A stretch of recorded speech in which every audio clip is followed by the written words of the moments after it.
I ignored the pain from my relationship and focused on being the best salesman my company has ever seen. On my first day of work, I met my new boss.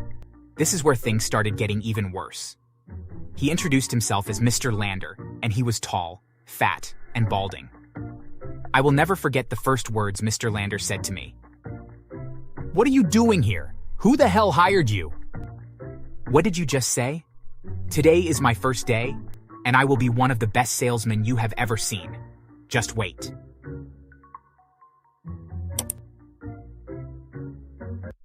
My name is Chris, and I became the regional manager of one of the biggest companies in my city on my first day of work. Well, it wasn't always this way. My path to where I am today hasn't exactly been the most common, and it includes some racism. But nevertheless, things turned out all right.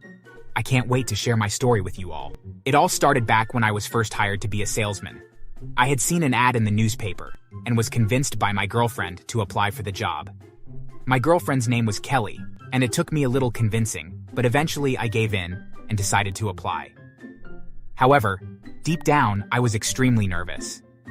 You see, I'm a black man, and a sales job is a predominantly white profession, so it can be hard for a guy like me. I was nervous I wouldn't get hired because of my skin color. As it turns out, my worries turned out to be partly true. When I walked in, the interviewer looked me up and down and asked if I was sure I was in the right place. A rude comment like this is nothing out of the ordinary for me to hear. I know he felt really dumb about his comment when he saw my impressive resume. His jaw practically dropped when he saw the award I had won. Let me explain. So basically 5 years ago, right after I graduated high school, I was accepted into one of the most prestigious colleges in my country, and I had a full scholarship too. While most of my classmates struggled with the work presented to them, it came all too easy for me. It wasn't long before the dean of students noticed my hard work and called me into his office. The dean's name was Mr. Bill, and he was awesome. "Chris, I have to say I'm impressed. I've never seen someone fly through their work as quickly as you have. I am going to give you this award. You've earned it." "Wow, this means a lot, Mr. Bill. Thank you." And just like that, I had earned one of the most sought-after awards on the planet. When my interviewer saw this, his mouth dropped in awe, and he practically hired me on the spot. Well, not literally, but I did end up getting the job. When I got home, I told my girlfriend about my good news. "I'm super proud of you. I knew you could do it." "Thanks for always believing in me, baby. I love you." "I love you too." I didn't know if this was a good time to do this, but will you marry me? "Oh no, I don't know." "What do you mean you don't know?" "I can't do this anymore. I've been having an affair with your best friend." When Kelly broke this news, I almost passed out. I was horrified. I was literally about to propose to her and spend the rest of my life with her, and she reveals that she has been cheating on me the whole time. I guess I should have seen the signs, like how she always stayed up late texting someone, or how she always came home late from work with no explanation. As for my best friend, I decided to never talk to him again. I kicked Kelly out and decided it was time to focus on my new job. I ignored the pain from my relationship and focused on being the best salesman my company has ever seen. On my first day of work, I met my new boss. This is where things started getting even worse. He introduced himself as Mr. Lander, and he was tall, fat, and balding. I will never forget the first words Mr. Lander said to me. "What are you doing here? Who the hell hired you?"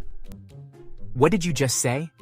Today is my first day, and I will be one of the best salesmen you have ever seen. Just wait." "Well, you better be, because if you're not, you'll be fired. I don't like you already." Even though he wouldn't admit it, I knew Mr. Lander's comments were because of my skin color. But he was my boss, and I felt hopeless. I knew I couldn't report him to anyone because he was in charge. That day, I sold more for the company than anyone had ever seen before, and by lunch, everyone was talking about me. Still though, my work did not please Mr. Lander. "I've seen grandmas sell better than this. This isn't impressive at all. Now get out of my way, kid. I'm hungry. I'm going to lunch." When I heard Mr. Lander still was being racist to me, I knew I had to do something about it. I decided I would follow Mr. Lander to see what he was up to. I knew he would slip up at some point, and then I could show the whole world his true colors. I followed Mr. Lander to a high-quality steak restaurant where he was going to have lunch. I secretly sat near him and began listening in on his conversations with his server. But all of a sudden, I realized who the server was. It was my ex-girlfriend, Kelly.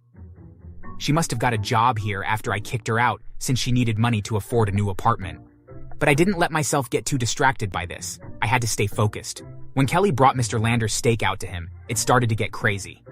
I took out my phone to start recording because I knew something big was about to happen. Kelly, this steak is brown and gross. I asked for it to be medium rare. What are you, stupid? Please calm down, sir. I am sorry about the mix-up. I will bring a new one. No, you idiot. I don't have time for that. You've ruined my lunch break, you jerk. I couldn't believe what I caught on camera next. Mr. Lander stood up and slapped Kelly across the face with the steak. I almost laughed out loud when I saw this, because I was glad Kelly had got what she deserved. But I also knew I had just what I needed to take care of my racist boss. I snuck out of the restaurant and got back to my desk. Once at my desk, I anonymously uploaded the video of Mr. Lander acting out all over social media. The rest of the day went by pretty quickly as I continued to break records at the company for selling more than any one person ever has in one day.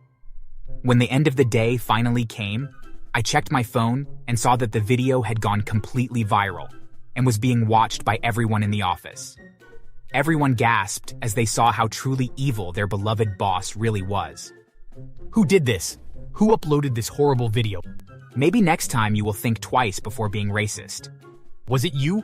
I knew I couldn't trust you. That's it, you're fired. Just as Mr. Lander attempted to fire me, the CEO of our company walked into our office. Her name was Susan, and she had been sent the video by her niece. She was horrified when she saw how horrible one of her employees was being to a food service worker and knew exactly what she had to do. Not so fast, Mr. Lander. Chris isn't the one who's fired, you are. What do you mean? You can't do this. I'm the boss. I can do whatever I want. Now get out of my sight. Disrespect is never tolerated in my office. Next time, maybe you'll be more careful with your words. My life is ruined. This job was all I had. Well, you should have thought about that before. After Mr. Lander had packed up and left, Susan took a look at my track record and realized I had broken every record in the history of her company. She was impressed, to say the least, and praised me for my unbelievable accomplishments. It didn't take her long to offer me Mr. Lander's old job, which came with an enormous raise. She explained that I would be the first employee to ever get a raise this quickly, and that I completely deserved it. Everyone in the office supported my decision, and even expressed excitement to have me as their new boss. On my first day as the manager, I heard a wimpy knock on my office door. I was confused because I had no meetings scheduled for that day. When I opened the door, I was met with a familiar face. It was Kelly, my ex-girlfriend. She was still wearing her work uniform, and she was crying. She told me that she and my ex-best friend had broken up because she caught him cheating on her. I felt bad at first, but then remembered all she had done to me.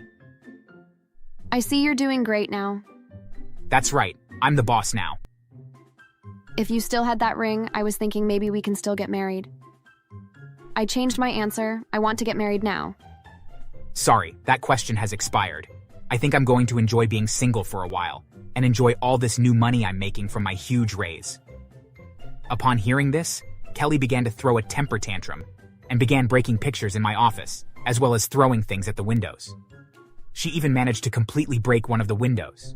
When I saw this was happening, I had no remorse, and immediately called the police. The police arrived just in time to witness the end of Kelly's temper tantrum. They swiftly arrested her, and they dragged her away as she was screaming. She was later charged with assault and ended up in jail for 6 months. I also filed a restraining other against her. As for Mr. Lander, well, news spread all over and he wasn't able to get a job anywhere. He had to even relocate. And from what I hear, he sells in a second-hand shop. Thanks for watching. Please subscribe.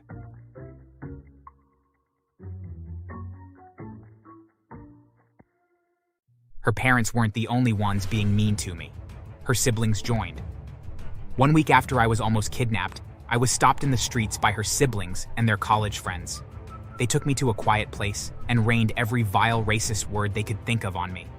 They also made me dance like a monkey while throwing apples at me. To add salt to the injury, they made videos of me dancing. I kept quiet about it and returned home heartbroken. 2 days later, I was in my house when 2 men suddenly burst in and began beating me up until I was almost unconscious before they left. Almost immediately, a call came in from Anna's father. However, It was his wife who spoke to me. Hi, my name is Vincent, and I'm a Ugandan. I grew up in the States with my family members, and we're all dark-skinned. I faced racism while growing up, but I never expected I'd also face it in marriage. Anna is a white girl I met in my final year of college.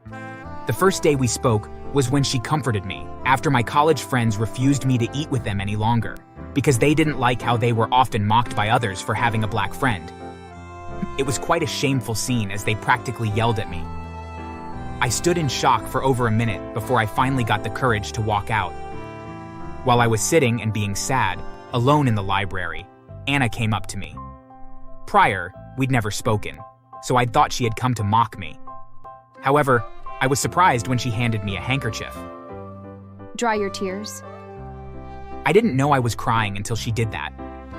Without a word, she sat beside me and began patting my back gently, assuring me that not all white were like that, and I shouldn't listen to what my friends said. Although I'd lost my friends, I found a better friend in Anna. From then, we were always together. She disregarded every side comment about our friendship. I'm truly grateful for her. After college graduation was when we confessed our feelings for each other. We dated for 2 years before I proposed to her. Anna's excitement was unmeasurable. She was so excited about the proposal, making me feel incredibly special. When I took her to my parents, they were very welcoming toward her. But I could feel their concerns, no matter how hard they tried to hide it. Luckily, both asked to speak to me in private, right at the same time I wanted to ask them. Are you sure, Vincent? She's a white girl. You know how these whites are. Are you sure you want this? Son, if you aren't comfortable with her, remember, it's better to end it than marry her and be forced to put up with her attitude. Mom, Dad, you're getting the wrong impression of Anna. She's a good lady, and she isn't like the others. They seemed quite comfortable after that. It seemed as though they both just needed to be sure I was happy getting married to Anna. 3 days later, it was time to meet her parents. I put on my best clothes and even rented a car so I could give them a great impression. We arrived at her parents' home, and the first thing her mom did was burst into laughter when she came to receive us. I thought she was simply excited to see her daughter until she turned and walked away after yelling, "Anna brought an ape with her!" Was I offended? Greatly. How could she call me that? I would leave, but Anna pleaded that I went in with her and she would go have a talk with her mom. I agreed and followed her. 2 ladies and a young man were in the living room, alongside her mother and an elderly man who I supposed was her dad. When he spoke, I realized I was right. He was her dad. What is this, Anna? Why are you being this way? How could you embarrass your father this much by bringing an ape with you? Before I could speak, Anna did. He's not an ape, Dad. How could you be so heartless and say that to him? He's human too, okay? I'm sure you aren't blind and can see that clearly. Are you crazy, Anna? How dare you talk back to your father because of this black man? Oh, you recognize his gender now? Well, guess what? I'm getting married to this black man who you both call an ape. What? Yes, he proposed to me, and I'm marrying him. He takes care of me so much and does everything within his power to make me happy. How could you make him feel so bad about himself just because he's black, huh? All the while, I remained rooted to my spot, my eyes glued to the floor. I was proud of Anna for standing up for me, but I also felt bad that she had to fight with her family over me. To be honest with you, Anna, it's weird that you're marrying a black man. I mean, why on earth should that even happen? Because we're both humans. I'm not going to force you all to accept it, but know whose loss it's going to be when people get to know that none of you attended my wedding. I'll be away, having fun with my husband, while you all would be here, facing the side talks. And with that, she grabbed my hand and stormed out of her parents' house. She apologized to me after we got home. Although I felt very bad, I assured her that I was fine, and she didn't have to worry. When she left, I called my mom to discuss what happened. I told you, Vincent, it's hard marrying a white woman as a black man. My heart is bleeding from hearing how you were treated. They owe you an apology. My mother comforted me, and I was able to sleep that night. 2 days later, I was at work when my phone suddenly started ringing. I checked who the caller was, but it was an unknown number. I answered the call anyway, as I thought it could be an important one. To my surprise, it was Anna's father. Is this Vincent? I'm Anna's father. I could feel my heart nearly exploding. What was he calling me for? How did he get my number? I was too shocked to speak. Oh, I'm sorry. I forgot for a moment that apes aren't trained to speak. I could hear his wife's laughter in the background. I instantly knew why they called. It was simply to mock me even more. But I was wrong. I was threatened. I'm warning you, black man. Stay away from my daughter. I don't want you staining her skin with yours. You heard him. Stay away, blackhead. I'm quite a ruthless man. You're going to be in a whole lot of trouble if you don't listen to me and end whatever you have with my daughter. I couldn't work properly after that call. My mind was unsettled. The man sounded serious when he threatened that I was going to be in trouble if I didn't let Anna be. After work, I went to the company Anna worked to pick her up, and there, I told her about what had transpired. She was furious and headed straight to her parents' house that night, no matter how I tried to stop her. That didn't settle things. The more she fought with them, the more I suffered. Nearly on a daily basis, I received calls from her parents or siblings warning me to end things with her, or I was going to face huge problems. Eventually, they began bringing their threats to life. Firstly, I was fired from my workplace for no reason. I'm sorry, Vincent, but you must leave. The next day, Anna's dad called me. He revealed that he'd discovered he was the biggest shareholder in the company where I worked, and had threatened to bring my boss down if he didn't fire me. The man had no choice but to do so. I was tempted to tell Anna about it, but it would only get her even more pissed. Somehow she got to know about it. Not only was she angry at me for not telling her, she was extremely furious with her father and went to fight him. I tried to explain that the more she did that, the more danger she was putting me into. But she wasn't ready to listen and was blinded by her anger. After another fight with her father, I was almost kidnapped. I was only lucky that the police were around the area, so they weren't lucky enough to get me. Anna's father called me to boast about it and told me he was going to do something even worse than the attempted kidnapping. Her parents weren't the only ones being mean to me. Her siblings joined. 1 week after I was almost kidnapped, I was stopped in the streets by her siblings and their college friends. They took me to a quiet place and rained every vile racist word they could think of on me. They also made me dance like a monkey while throwing apples at me. To add salt to the injury, they made videos of me dancing. I kept quiet about it and returned home heartbroken. 2 days later, I was in my house when 2 men suddenly burst in and began beating me up until I was almost unconscious before they left. Almost immediately, a call came in from Anna's father. However, it was his wife who spoke to me. How does it feel? That was simply a warning, Blackhead. The next time, we're gonna make sure they leave you dead. Leave our daughter alone and go get yourself a woman with a dirty skin like yours. I kept quiet about it. When Anna came over to check on me, I warned her to not go to her parents. This time, she agreed, finally understanding the danger she always put me in whenever she did. She ensured I was treated properly, and afterward, we both went to report at the station. After reporting them, they were invited to the station. We'd thought they'd be arrested, but I ended up being the one who got arrested. How dare you try to marry a white woman? You'll know your place after spending months in jail. These apes can be hilarious. I was taken into the cell where Anna's parents ensured I was severely tortured. Eventually, after 2 weeks, Anna was able to bail me out. However, I wasn't ready to give up. I contacted a great lawyer Anna recommended and filed a case against her parents. Luckily, he was against racism, even though he was white. What her parents didn't know was that I had recordings of every conversation we had over the phone. Those and the pictures of my wounds after the men beat me up were enough to file a case. We got the cops involved, but not the same as the previous ones. The universe was on my side. They were also against racism. I was able to bring them to court alongside the police officers, the men who beat me up, and the ones who tried to kidnap me. The officers had managed to find them, and they'd confessed to being sent by Anna's parents. With the evidences presented, they were all found guilty. Her parents, racism, attempted murder, attempted kidnapping, psychological and physical abuse. The officers were guilty of not doing their jobs properly and arresting an innocent citizen wrongly. The other guys were charged for attempted kidnapping and attempted murder. Anna's parents got 30 years imprisonment each. The officers were removed from office and give 5 years each. The guys who tried to kidnap me were given 20 years each, as it was revealed that they were actively involved in kidnapping and human trafficking. The guys who beat me up had 10 years too, as they were also discovered to be involved in a whole lot of other crimes. Anna and I left the court satisfied.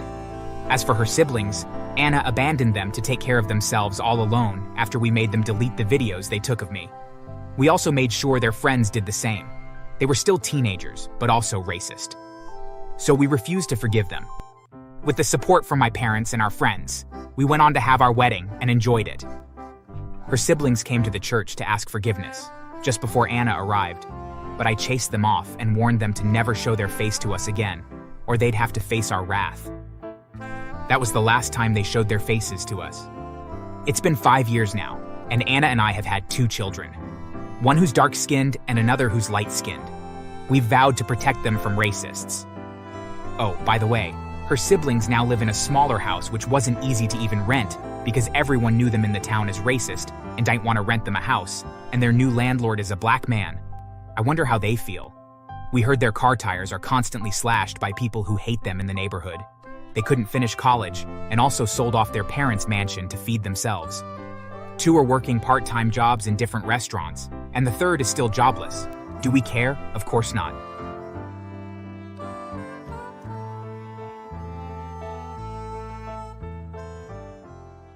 Okay, now that you are here, let's get down to business. You are not my son. You are my property, and you will do what I say and when I say it, or else there will be dire consequences.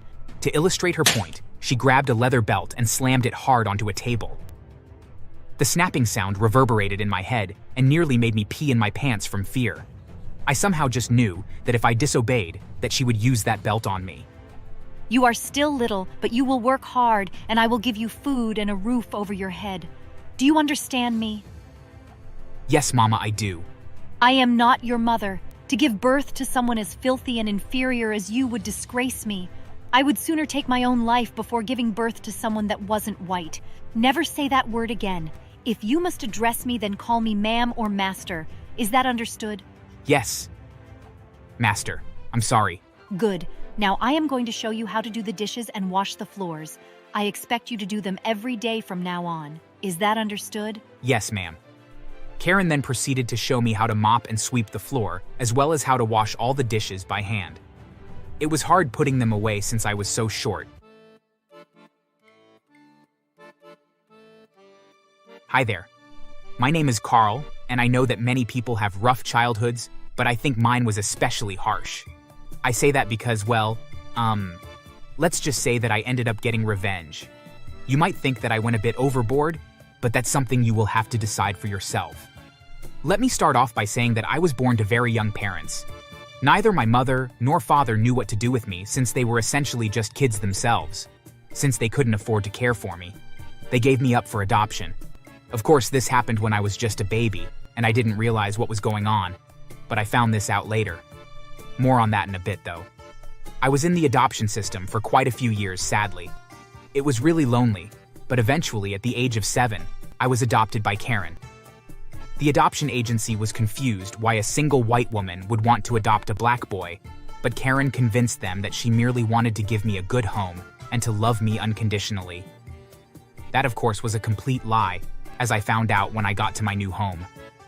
Okay, now that you are here, let's get down to business. You are not my son. You are my property, and you will do what I say and when I say it, or else there will be dire consequences.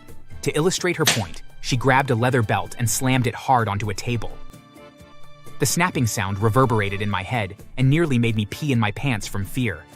I somehow just knew that if I disobeyed, that she would use that belt on me. You are still little, but you will work hard, and I will give you food and a roof over your head. Do you understand me? Yes, Mama, I do. I am not your mother. To give birth to someone as filthy and inferior as you would disgrace me. I would sooner take my own life before giving birth to someone that wasn't white. Never say that word again. If you must address me, then call me ma'am or master. Is that understood? Yes. Master, I'm sorry. Good. Now I am going to show you how to do the dishes and wash the floors. I expect you to do them every day from now on. Is that understood? Yes, ma'am. Karen then proceeded to show me how to mop and sweep the floor, as well as how to wash all the dishes by hand. It was hard putting them away since I was so short, but she showed me how to use a stepladder in order to get to the top shelves. Over the next few weeks, she also showed me how to do other chores around the house, and the older I got, the more I was expected to do. Even when I was sick, that was no excuse for me to not do my various duties. And I learned very quickly that Karen had little patience for the word no. When I was 10, I had a very bad fever and had almost no energy, but Karen wouldn't hear of it. Why aren't your chores done by now? I'm sorry, ma'am, but this fever is sapping all of my strength. I need to lie down. The hell you will. You better get to work right this second or you'll be punished. I am sorry, but I can barely keep my head up. I think I'm really sick. No sooner had the words left my mouth than the belt came out. Karen was ruthless. She struck me several times with the belt before finally stopping and threatening me with it. There. Now do you want more or will you get back to work? All I could do was nod and try my best to do as I was told. Not only was I sick, but now I was also in a great deal of pain. When she finally walked away, I quickly went to the bathroom and cleaned myself up before getting back to work. Sadly, things like that continued for years. The only saving grace was that I was allowed to go to school, as it would raise far too many red flags for her if I didn't. She would have homeschooled me, but she refused to waste her time teaching me anything other than how to do chores. As I got older, Karen began to worry that I might leave once I was 18. She had managed to keep me under her thumb, but the closer I got to being an adult, the more often she would have to resort to abusing me to get me to do as she wanted. And then I heard her talking on the phone with a friend of hers. Yes, Tessa, I need someone to replace Carl. The Jungle Boy is getting to be too old and far too disobedient. I think I will have to adopt another boy to be my slave. I love that you call them that. It was such a good idea of yours to adopt these kids and use them as free labor like this. Well, if you get a new one, then I should probably do the same. Luckily for me, Karen always spoke on the phone via the speakerphone, so I could hear her entire conversation. I had always known that she viewed me as nothing more than just free labor, but for her to state that I was essentially just her slave irritated me so much. And now she was talking about adopting another child, so that once I grew too old, that she would still have someone that she could abuse and use as a slave. Not only that, but all her friends were doing the exact same thing too. Well, I wasn't sure what to do, but a few weeks later, Karen came home with a young boy who was 7 years old. Like me, he was black too, and he was quite scared. Well, Carl, this is Thomas, and he will be assisting you. I trust that you can train him and get him up to speed on what I want done around the house. Yes, ma'am. As soon as I saw Thomas, I had a plan in mind. One day when Karen was away from the house, I told Thomas to keep working and that I would be back shortly. I went out and bought a camera and a voice recorder with some money that I had managed to squirrel away over the years. Then I went back home and got ready. I knew that it was only a matter of time before Karen did something wrong, and sure enough, the next day Thomas didn't fold her laundry the way she preferred, and she hit him with her belt a dozen times. It was hard to film it and not try to stop her, but I knew that I needed the evidence. Later, I apologized to Thomas for not stepping in, but he swore that he forgave me, and that he understood how important it was to get it on film, as it would help us get free from that wretched woman. Later that day, Karen was bragging on the phone to Tessa about how she had already had to discipline her new slave, but that overall, that he was doing quite well. Tessa responded that her new slave was also doing well, and that she couldn't be happier with things. I was recording her on phone.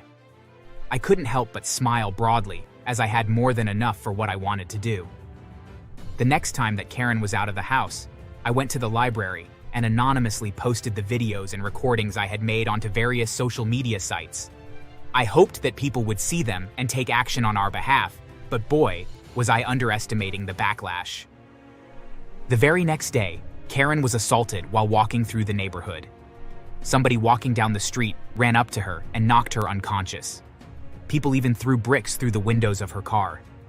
I couldn't believe how quickly things were happening. But then Karen came home early from work. I don't know what's going on, but I was just fired from work because one of you shits posted a bunch of things online about the way I discipline you. So, I am going to hit you both with my belt until the one that is responsible confesses. You can go ahead and try, but the second you raise that belt up, I will take it from you and I will whip you with it. I'm not some small defenseless child anymore. She called me bluff and slashed me with it twice before I wrestled it away from her, and then I whipped her with it a bunch of times. She was sobbing on the ground when suddenly the front door was kicked in and several police officers rushed into the house. I instantly dropped the belt and backed away, but they weren't interested in me. They rushed at Karen and roughly put handcuffs on her and then threw her into the back of a police car. As it turned out, the public had seen the videos so much that they were demanding that the police do something to save Thomas and I. However, that was only the tip of the iceberg. The police figured out who else Karen knew that had done the same thing as her, and they had rounded them all up and arrested the lot of them. There were 4 people total that had adopted black children to just use them as slaves. Karen had only been the ringleader and first one to do so. A month later, Karen and the other 3 monsters went to trial and were sent to prison for decades for abuse, enslavement, and child endangerment. I was so relieved that Karen could no longer hurt us, but at the same time, I was afraid that Thomas and I would be put back into the adoption system. However, that was when things finally started to go my way. Since I was almost 18 at the time, I was allowed to adopt Thomas, and because we were Karen's only family, we were given her home and assets as compensation for her crimes against us. We ended up selling her massive mansion and took the money and bought a more reasonable home. My real parents even saw me on the news and came forward and apologized for abandoning me as a child. They have both done quite well for themselves, and they even agreed to adopt a few of the children from the other households that were using them as slaves. With their help, we were able to find homes for everyone that had been abused, and although it was awkward at first, I even began to develop a relationship with my parents. To this day, Karen writes to me and Thomas and begs us to help her, but neither of us ever visits her in prison or writes back. Should she live long enough to serve her full sentence in prison? She had better not come looking for Thomas and I, though. If I see her face again, I'll take my belt off and whip her with it again. Thanks for watching. Make sure to subscribe and leave a comment down below saying I subscribed, and we will try our best to reply to your comment.